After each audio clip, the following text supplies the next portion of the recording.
Today we're here to talk about the 51 Giants, and like I said, our two guests help contribute to this great anthology that's available, if you don't have it, on Amazon. Nick Diunte and David H. Lippmann. This was called Shots Long Shadow 50 Years Later. I don't know how he got hold of me. Probably it was through my membership in the Society for American Baseball Research, which is New York, San Francisco Giants, and New York Yankees listed as my interests. It might have been from Alan Blumkin, the Sabre Trivia King. But sometime in 1998 or 1999, I got a call from a Brooklyn artist named Stuart Leeds, who was a Giants fan growing up, and he heard I loved the Giants, and he wanted me to help him get a New York Giants club off the ground. I was happy to do it. The Giants are a big part of my family history. My grandfather, Joe Lippmann, was introduced to baseball in general, and the Giants in particular, in 1908, when his older brother Sam took Grandpa to see Christy Mathewson fire a 3-zip shutout at the Cincinnati Reds.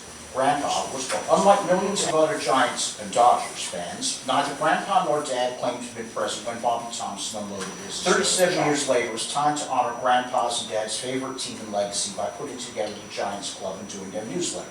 So I did. And we put together a lunch for like-minded folks to honor Bobby Thompson himself at Fourni's, an extremely popular restaurant near the courthouse complex in Lower Manhattan. For decades, cops, assistant district attorneys, defense lawyers, and their high-priced clientele have hung out there after work, swirling drinks, exchanging gossip, and eating terrific pasta. It was the perfect place to honor someone who was central to New York sports history. We sent out the invites, contacted Bobby, and he was delighted to come. We arranged his transportation and booked the restaurant for an October Saturday luncheon close to the actual 50th anniversary. The San Francisco Giants were generous enough to send us posters they gave away to fans about the home run, which included reprints of historic Willard Mullen cartoons in the pennant race's final weeks and days, depicting the famed Dodger bum and the mountainous Giant. It's sad nobody uses those characters anymore. Then we ran into some trouble. First, Bobby's wife, Winky, died. Then his son, Bobby Jr. I thought about how the Giants had a history of bad luck, most of which Grandpa had seen, from Merkel's boner in 1908 to Hank Dowdy tripping on his mask in 1924 to lose that World Series to Washington. And in 2001, the Giants were amid a 50-year drought between world championships. The bad luck bottomed out on September 11th, 2001, and when I made my way to the luncheon the next month, Lower Manhattan streets were cordoned off by National Guardsmen wearing Kevlar helmets and clutching automatic rifles. Gritty ash and smoke still covered buildings, and walls were festooned with posters depicting people who had gone missing in the World Trade Center's destruction, asking the public to help find them.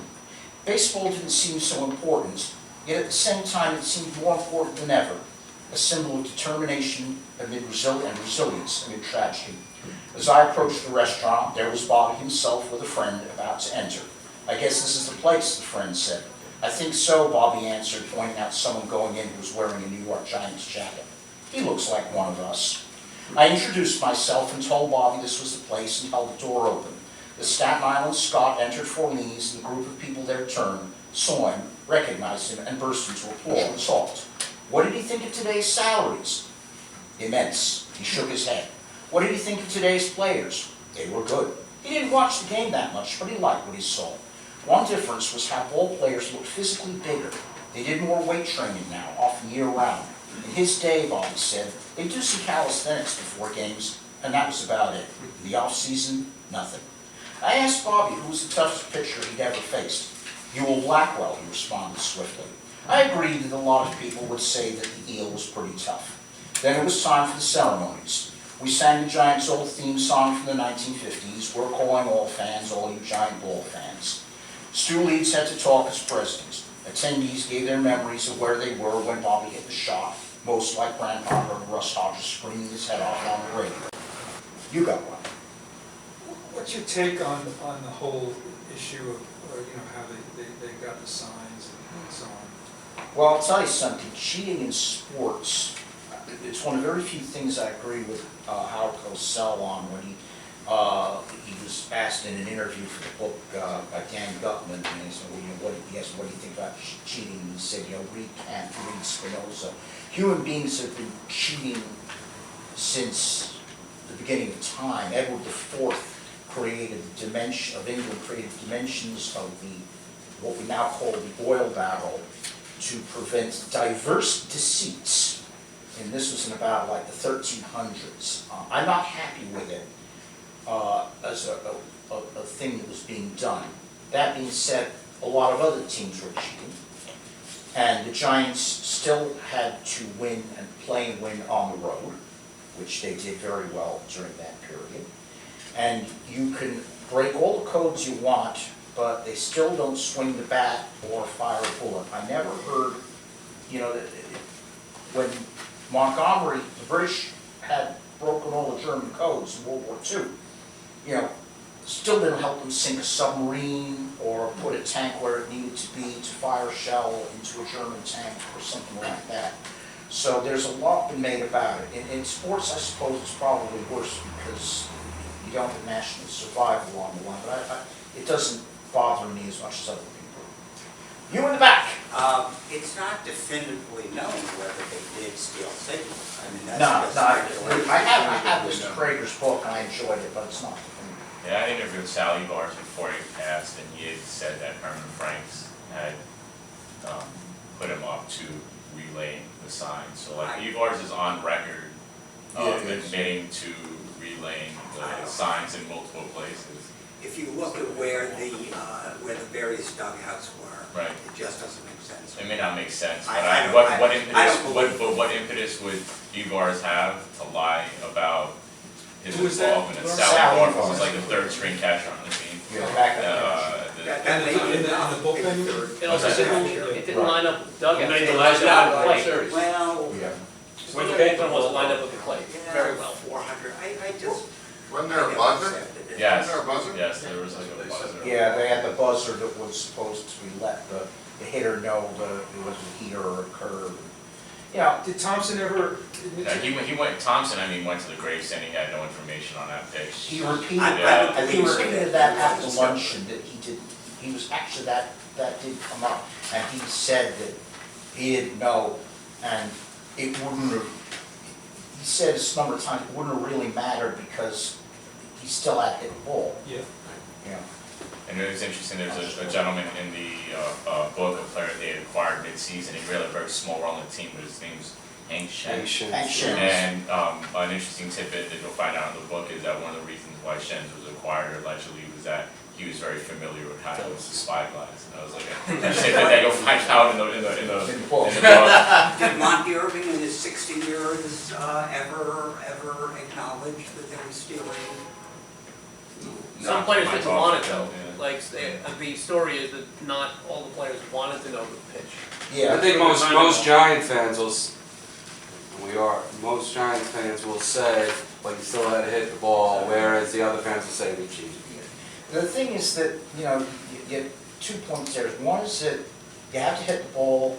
The other is that, there are actually 3 points. The second is that a lot of, you said it there, a lot of players didn't want to know what was coming because they get themselves set up and get fooled, or, you know, they do the wrong thing. The third thing, and I'll get back to this again, is you have to, it's in the book too, there's a chapter about, there are a couple of chapters in this, you have to look at their road performance when they didn't have Herman Frank sitting in the clubhouse with the missing wire fence. They had to play and deal with all the disadvantages of being in the road, and they still won.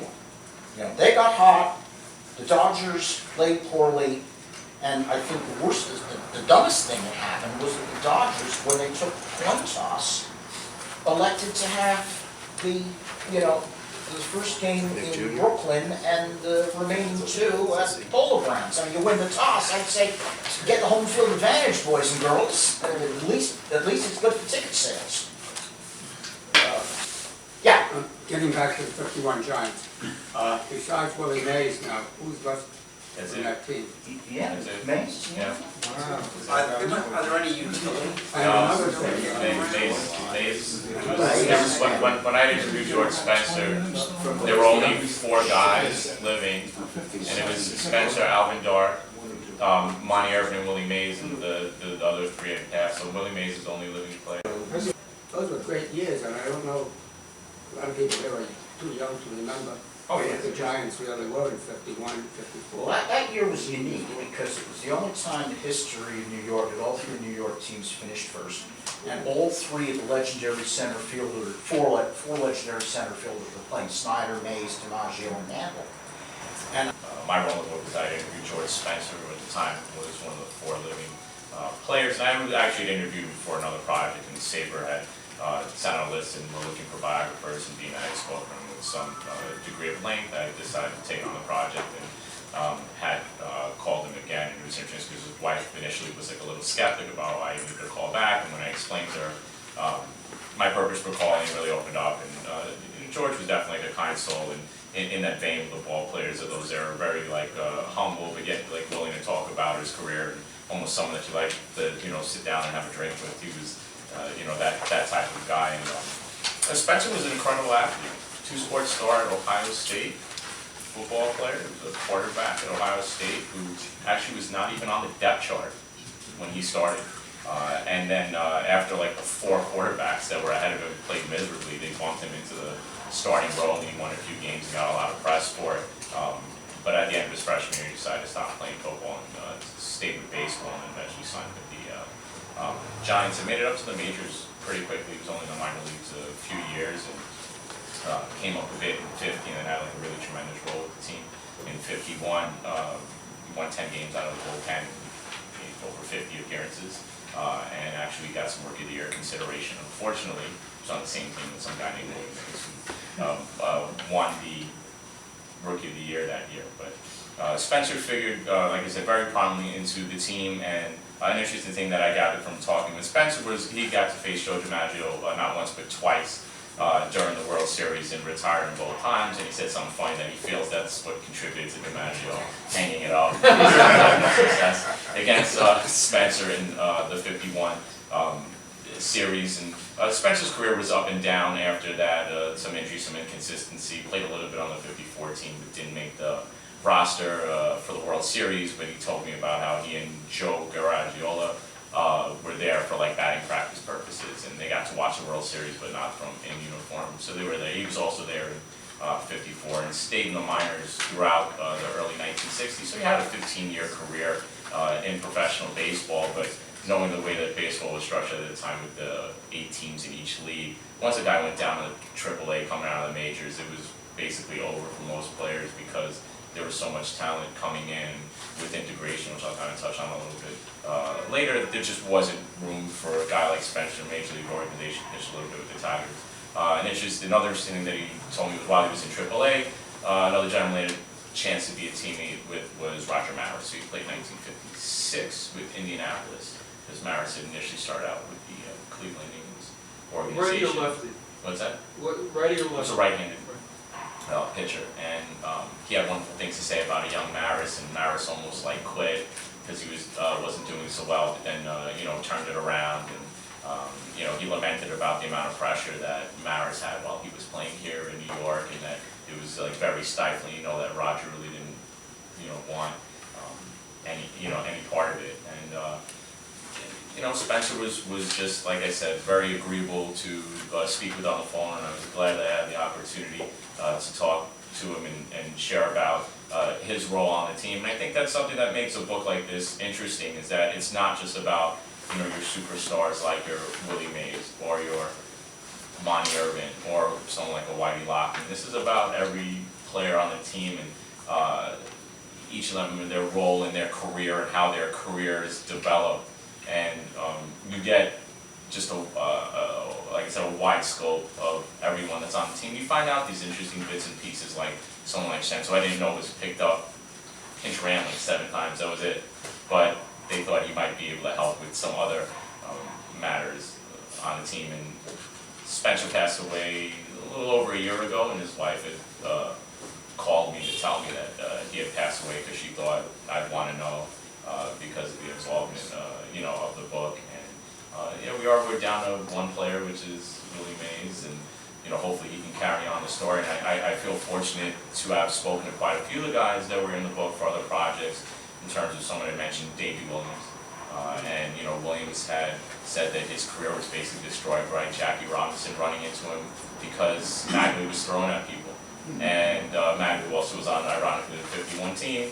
Robinson put a bunt up the first base line, caught Williams way off guard. He was late to cover first base. Robinson got there, you know, being a former football player, UCLA knew I hit somebody, and Williams was the unfortunate recipient of a full speed hit from Robinson, and that he had back problems, and that he really couldn't recover from it. I had mentioned Sally Bars before, also had spoken to before he passed, and another gentleman I did want to talk about briefly was a focal point is the recent deceased Monty Irvin. And I wish he's someone that everyone here could have met, and maybe some of you have met Monty Irvin in your travels, but to meet him was to know him, and I had a chance to meet him on about 2 or 3 different occasions, down and talk with him on the phone, and just like what a kind and gentle person, and for someone who was a Hall of Famer, did not have that Hall of Fame ego, where, you know, if you were sitting with him, it was just another guy talking baseball. Someone who was so willing to share the story of the Negro Leagues, because Irvin really was, as we were talking the day before, Irvin really was the last living star of the Negro Baseball Leagues. Guys like Mays and Aaron had played for a few years, and Aaron had actually played really after the league was on its decline. But Irvin was a star. He had played through the late 30s, all through most of the 1940s until he had joined the Giants. And some people had said, you know, in his passing that Irvin was someone that Ricky really highly considered, but that Irvin had turned it down because he felt he was 100% coming out of his World War II service and he wouldn't be the right candidate, and said that he really did his best years were in the Negro Leagues and not in the majors, and he still did put together some capable seasons and led the major leagues, National League, and they had an RBI crown, you know, with them. And I just, you know, Monty was generous, and he wanted to tell the story of not only the Negro Leagues but his own career. And a gentleman that he had told me about was Ray Dandridge. So sign, ironically, a signed letter of Dandridge on the wall.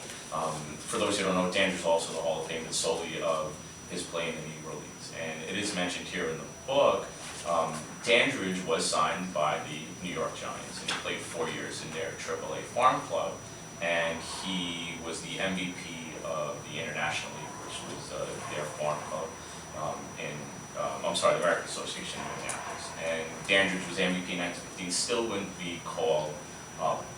Horace Stone, who Gary mentioned earlier, Stone had said that Dandridge was too much of a drawing card in Minnesota, but wouldn't be called up. But I wanted to read a little piece that like Monty Irvin had said about Dandridge to you, and I have it here. So he said that Hank Thompson and I went to Leo DeRocher in 1950. Bill Rigney and Jack Lorky were our third baseman. He said, Leo, if you want to win the pennant, all you have to do is go down there and call up Dandridge. He's a hell of a fielder and can hit and can do everything. Monty said they had that quota system, man, and Stone wouldn't bring him up. That was the only reason. They said age, but that was baloney. If the man can still play, what difference does it make how old he is? Satchel Paige was old as hell and could still pitch, and it didn't make any difference. So Monty thought that he'd be up, that if they had him at 50, he would have ran away with it. But he didn't call up. 51, Dandridge did over 300, still wasn't called up. But the Giants did manage to have, someone else had mentioned the first African-American outfielder, where it was Mays, Hank Thompson, and Monty. Nick, I got a quick question. Yeah, sure. You know, I was doing some research on Right. Monty Irvin, and he's on the 54 team. Was he really that washed up to be sent to the minors in 55? And then in the Rule Right. 5 draft, the Cubs got him. We know today, the Rule 5 draft, you never hear these guys. They got to stay with the team the whole year. I think Monty was a little slow to recover from the injuries that he had, and I think they wanted to give him some time to recover from it. But you know, the Giants had other players coming through the system, and I also think he did have to deal with the informal quota that they had, because another player that was kind of a victim of that was Artie Wilson, who was also on the 51 club, and within a week or two after Mays being called up, Wilson had sent down, because at the time they had Ray Nobley, who was a dark-skinned Cuban, and they still had Irvin, Thompson, and Mays. They felt by having too many, there was just someone had to go, and that was at the time.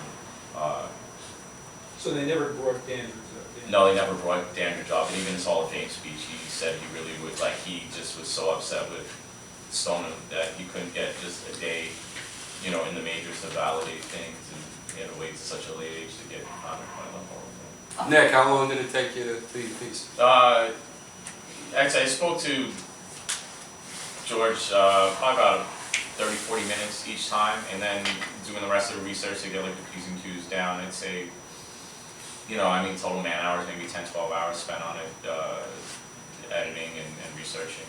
So how many of the actual players did you get to interview? I'd say about a half a dozen players over time, but they were for like projects over the last like 5-6 years that I've been able to speak with Did you them. get to get their sense of what they thought about modern baseball, today's players? That So, was interesting. well, I'll read a quotation from George Spencer in here. He said, "Where baseball is today, I'm very disenchanted. I see little leaguers when they hit a game-winning home run.